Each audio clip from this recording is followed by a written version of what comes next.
please help me welcome a legend in his own, Al Jensen.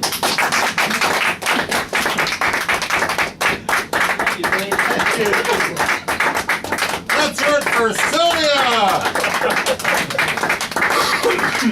Oh, Sylvia, let me tell you, you put the fun back in funeral. Let me tell you.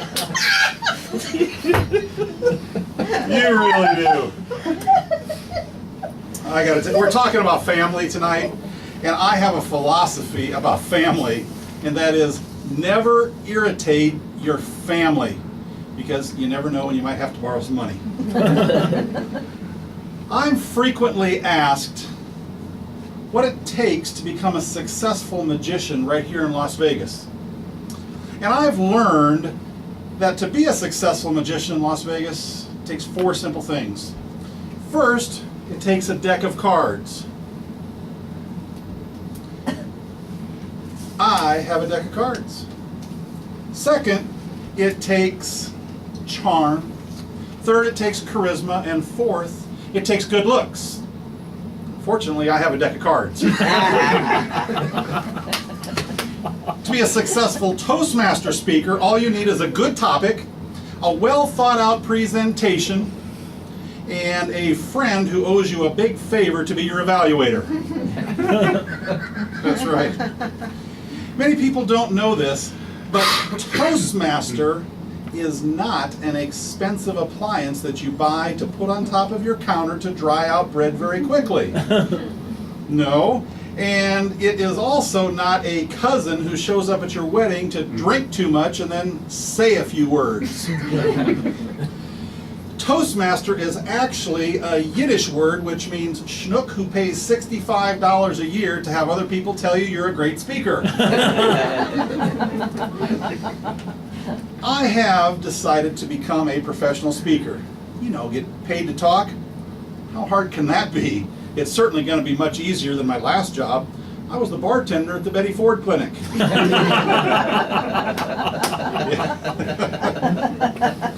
Oh, I had to, just like a Moyle, I had to work for tips. The sign out front says, "Keep off the grass." Keep off the grass. He's so funny. Before that, I had a really good job at the fire hydrant factory. Now that was a good job, but the only problem was you couldn't park anywhere near the place. Oh, the damn dogs, you know. You had to watch where you stepped. Yeah. Oh, before that, I worked for a while at the orange juice factory, but I don't think they liked me too much there. They tried to squeeze me out. That's right. I got canned. They told me I just couldn't concentrate. Well, before that, I was a taste tester at the prune juice factory. Don't get ahead of me. That was a good job, but you could only work one day and then you had to take 3 days off. In retrospect, I guess it's kind of a crappy job. Yeah. Hell, I couldn't even keep up with the paperwork. Now, being a professional speaker is really kind of an entrepreneurial approach to work. You know, a job where you're your own boss.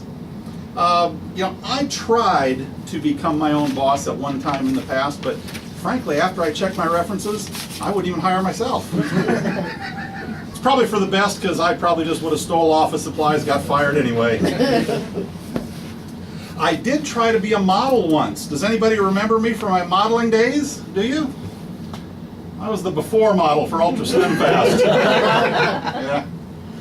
Oh, I got to tell you though, I'm happy to be here tonight. As an aside, I'm happier than heck to be here tonight because I've been in the hospital. I've been under a doctor's care, but he says this anorexia thing's pretty much behind me now. So go ahead and get back to work. He says I'll be fine. But no, truth is, at one point in time, I really did consider becoming a professional magician, but I didn't know if those guys made any money or not. But then I thought it might be a real possibility when I realized my girlfriend, she gets $300 a trick.